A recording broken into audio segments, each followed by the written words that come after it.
we published the book at the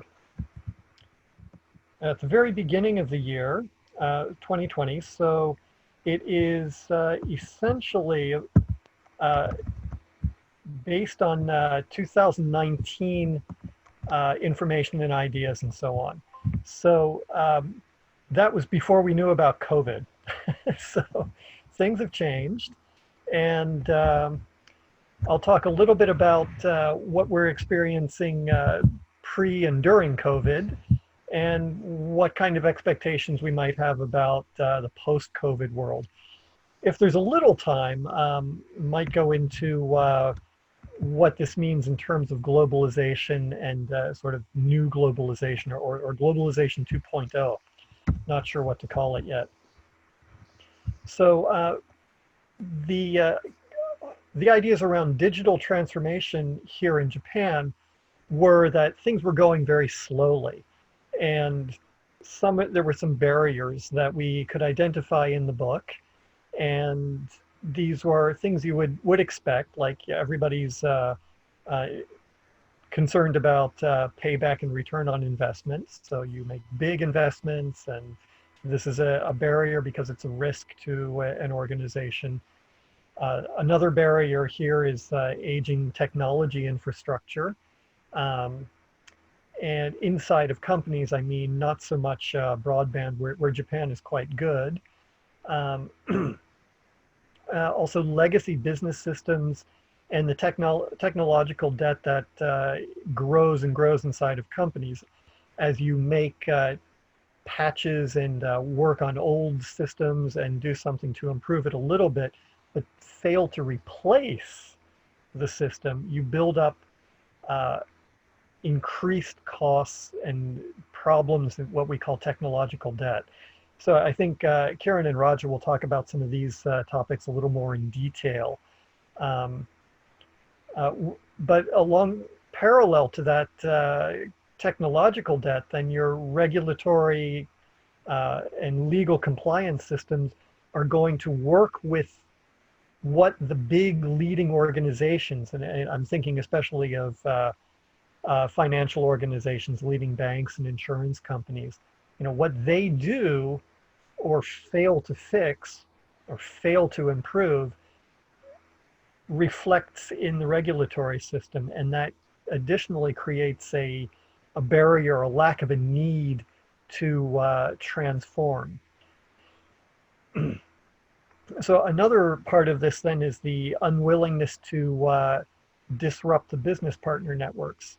So one part of if you're a company somewhere in the middle of the food chain, some of your partners may be pushing for digital changes and improvements in this kind of transformation, and other ones may be lagging behind and unwilling to move. So if you're not a power player in that chain, in the value chain, then you may not feel comfortable, or you may not have the power to get your partners to react and move. And if you change too much, you'll be out of step with them, then you'll have problems and so on and so forth. So there's a group inertia that kind of explains the slow speed of transformation. An important one then is also lack of knowledge and comfort level in management, in upper management. So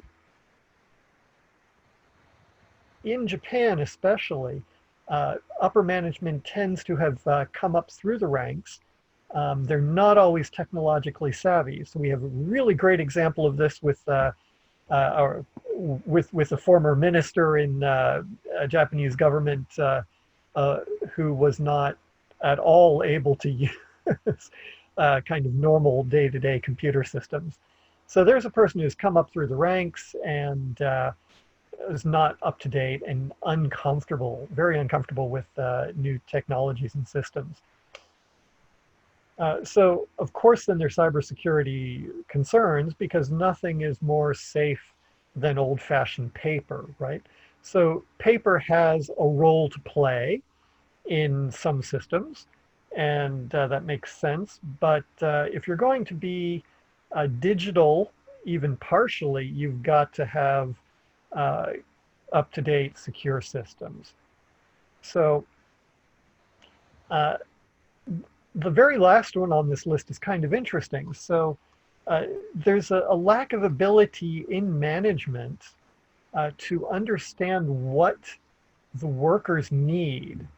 And this is, um, there is a serious generation gap probably in most countries. But here in Japan, there's a generation gap that's quite big between your senior management, the guys who have come up through the ranks and they're in their mid 50s or early 60s, and they're the safe hands who are guiding the company. The younger workers, the especially that means millennials, um, are people who have different expectations than their senpai and than their older people in the company and the middle managers, and they have very different expectations than their parents, who were typically were salarymen, and they have very different expectations and desires and goals. So they're not quite so interested in being at work so many hours and spending their free time with coworkers. In fact, they would like to get that free time. So in order to understand them, senior management has to spend time and money and commit the resources to understand what they're doing. And that's kind of nuts and bolts basic anthropology and ethnography. Not surprisingly, a lot of companies don't really have this skill set to really figure out what their new or younger next generation people need. So this is another barrier where the businesses are not able uh, to perform or to create environments that workers might be excited about. Um, Now, on the other hand, there were accelerating trends that we found that really push digital transformation here in Japan into something that is inevitable. And we identified some of these pressures and the particular sectors that they would connect with that you can see on this graphic. So the overseas partners are part of the value chain that I mentioned in the previous slide, and they are more than likely, or very typically, they are pushing towards digital integration at the design level and supply level, and this plays very well into just-in-time supply. So that's a pressure. FinTech is something that Japan is got some very strong points in, and of course Norbert will be able to speak to that better than I can. So this is infrastructure and regulatory infrastructure that is already well developed and available. So that makes possibilities. Again, then there is a generational change coming up. So it seems that more of the companies are more willing to bring on a younger person. The family-owned companies now are in a phase in the past 5 years and coming 5 to 10 years where quite a lot of heads of the business will be handing over to a generation below them. And this also makes an opportunity for new culture change. Digital transformation is, of course, about culture and about technology. So it's not only sensors and software, it's also how people interact with that. So it's very much a culture thing. Then, of course, there is the population drop in Japan that is underway and will be accelerating and will be quite a dramatic change in how hiring happens and how retention happens in Japan. We can't know how that's going to play out, but that's going to have dramatic impact on automation, robotization, and it's going to come out especially in sectors like manufacturing and services for elder care specifically. Agriculture is going to be very positively impacted by roboticization, it would seem. And of course, we didn't draw a line to retail, but I'm sure we'll see more interesting and exciting vending machines. And of course, vending shops have already been piloted in Japan. I'm sure they'll be back. So in the middle, this oval refers to the innovation that is already established in Japan in a very positive way in most or all sectors. So there's kind of a controversy about whether Japan innovates or doesn't innovate. So on the one hand, companies are doing incremental innovation constantly. So there's constant refreshment of products and services here in the country. And customers, especially retail customers, are very appreciative of that. They really will move and change their spending habits based on what comes out that's new and interesting. A different question is whether this really kind of innovation really applies and is successful at the larger scale. So we don't see a world-winning Japanese company like a Facebook or a Google or something like this. On the other hand, there have been some close hits like what was the one of the precursors to Line? That was a social media function, social media system. So there were some very strong players and close hits. And of course, there are very big players internationally like Sony, which is able to, which is constantly taking big risks in the gaming world. You know, all of those new titles and what have you represent serious risk and serious innovation. So we can't just dismiss Japan as not innovative enough. You know, also, Japan has a significant history of performing under pressure and really making change. So I, you know, looking into my crystal ball, which is always risky, I do see a lot of change coming up in Japan, and a lot of positive change. And it's very likely that we'll see some pretty exciting stuff come out of the industries around us and what we see. So during COVID now, we see that the main driver of money and the main driver of change would seem to be working from home, WFH. So work from home is a reality. And to the credit of Japan, Japanese businesses and public organizations, they moved very fast and pretty successfully to institute something that was culturally alien to them, and you couldn't get the conversation started about working from home and remote working and flexible work in 2019. And lo and behold, March, April, May 2020, Japan's doing very, very well. Fast implementations and quick reaction, very flexible. So since Japan is not having as bad an experience as some countries are, we need to ask ourselves, you know, is it already ending too soon? Are people coming back to the office before there's a permanent impact? You know, if they do, if there's no permanent impact, this would be a real shame. So there's quite a tradition of unproductive work in white-collar offices in Japan. So the blue-collar world is fantastically clear-cut and productive about their working hours and stopping. The white-collar world is lamentably different. And if work from home collapses or shuts down, then we may not see permanent impacts. And this will return us to the situation that people are blocked from full-time work, because of elder care or because of child care or something like this, or their own lifestyle or personal habits or what needs and whatnot. So we I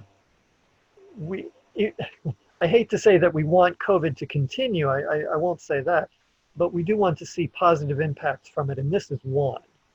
So cybersecurity plays into this too because of work from home. It means that all organizations have a broader attack surface that puts them at greater risk for cybersecurity.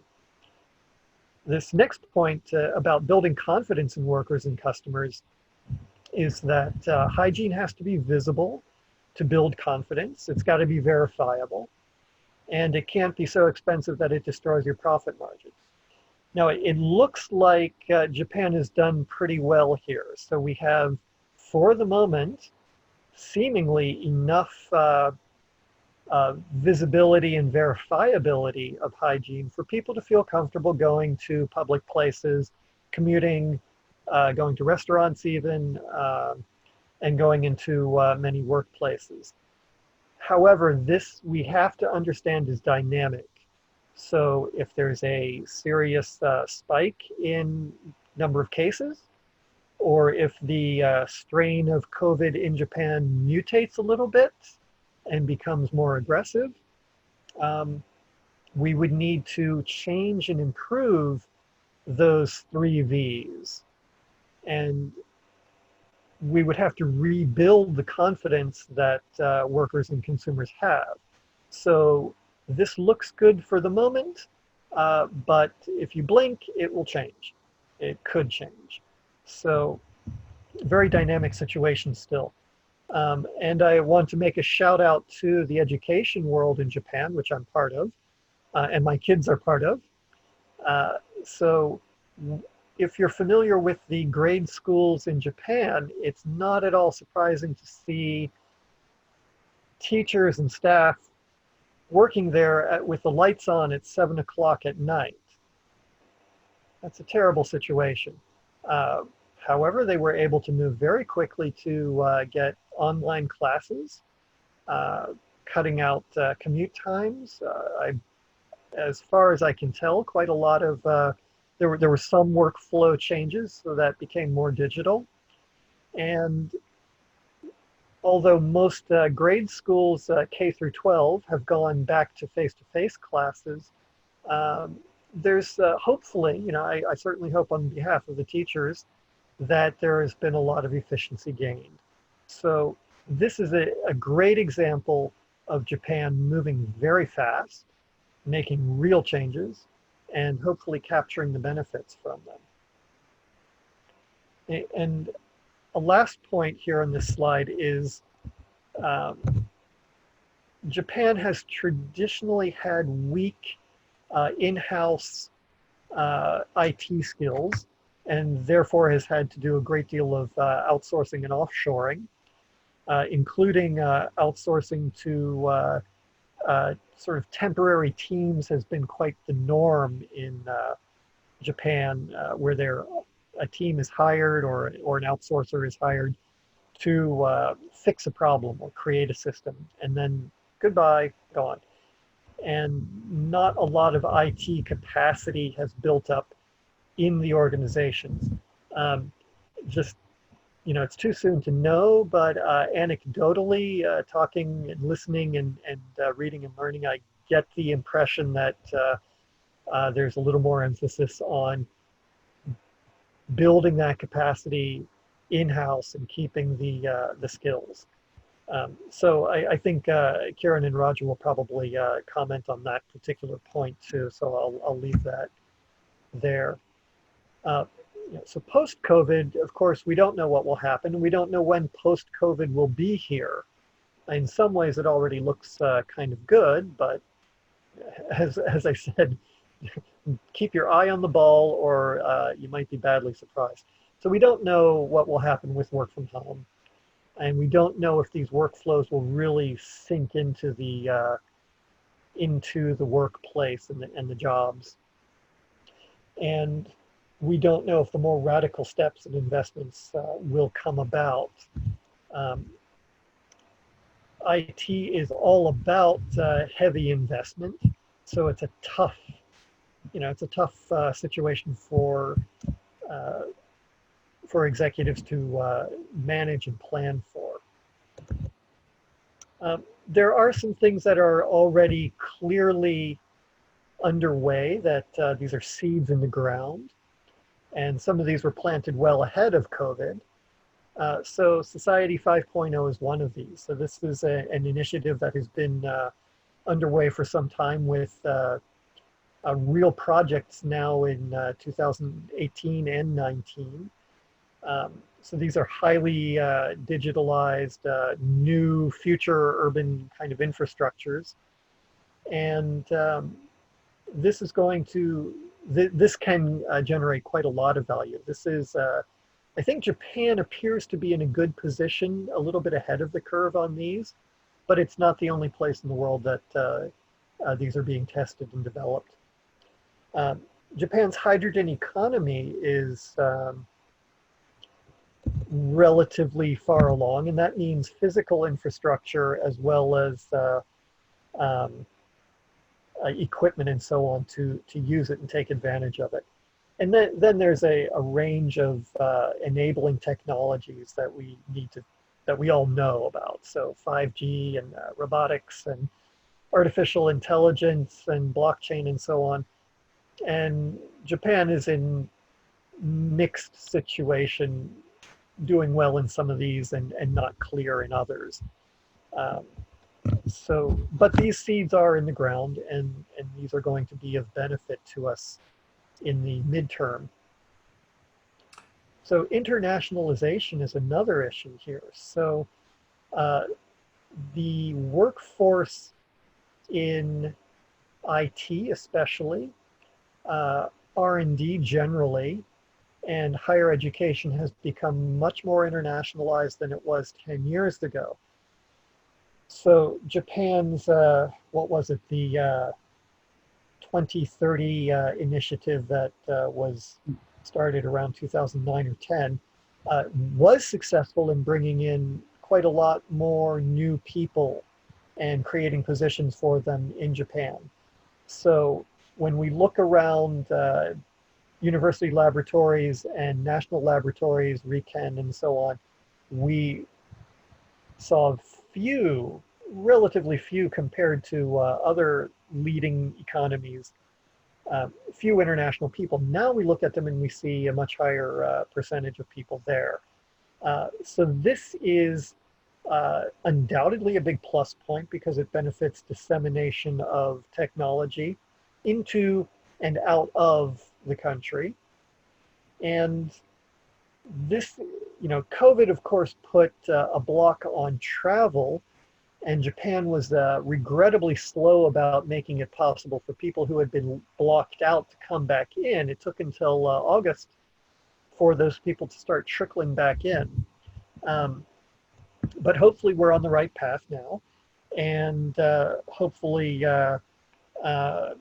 COVID will give us a bit of a break, and that will go forward. So Japan turns out to be pretty popular among foreign people who come to work here. Of course, there's a percentage that come and don't like it and they run off to another destination. But from HR people in Japan, I do hear, anecdotally, I do hear that the large majority of the people who come here are happy to extend their stay. So they're pleased with what Japan is offering. That's great. So my last point is that globalization is going now in a different direction than it was a couple of years ago. So with the arrival of right-wing politics, and especially the Trump administration in the US, but not only, Trump is just one of many, we've seen a series of hits to what we understood as globalization. So our idea of globalization was basically that you took advantage of cheap labor somewhere else. So that meant manufacturing in Bangladesh and China and here and there, and Mexico if you were in the US or something like this. So that's simple globalization 1.0 or something like that. That's taken a hit because of politics, because of countries dominating a particular product. So China switched off the supply of rare earth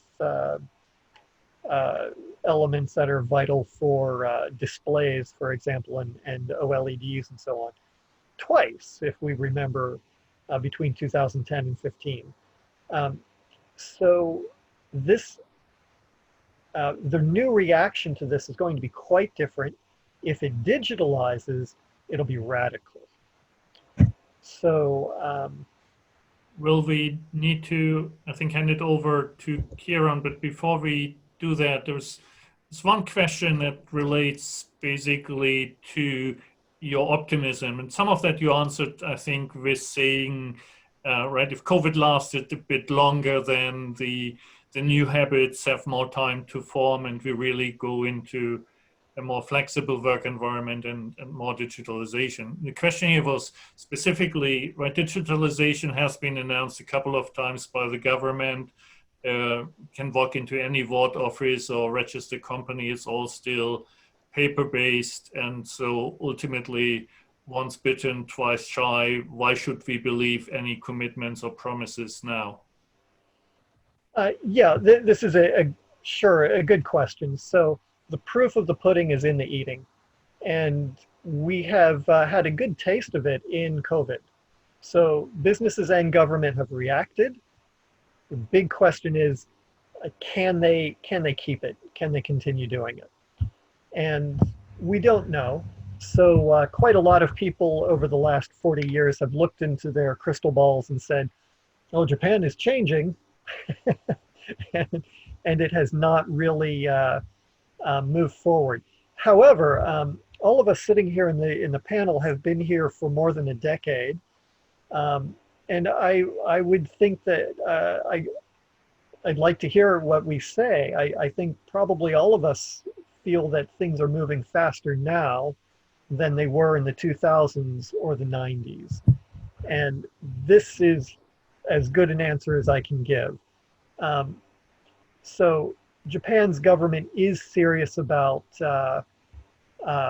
modernizing and updating, and we only have to look at blockchain for a really good example of an aggressive move into the future. And that is not only finance, but also land ownership and real estate and property. So the government has an initiative that is not stalled to by any means to blockchain property in Japan. So Japan has legacy property unclarities, problems as a hangover from the Edo period. And that's a radical move forward to take control of that complicated an issue. So yeah, I'm a little bit optimistic. Sometimes I wake up in the morning less optimistic. That's my answer.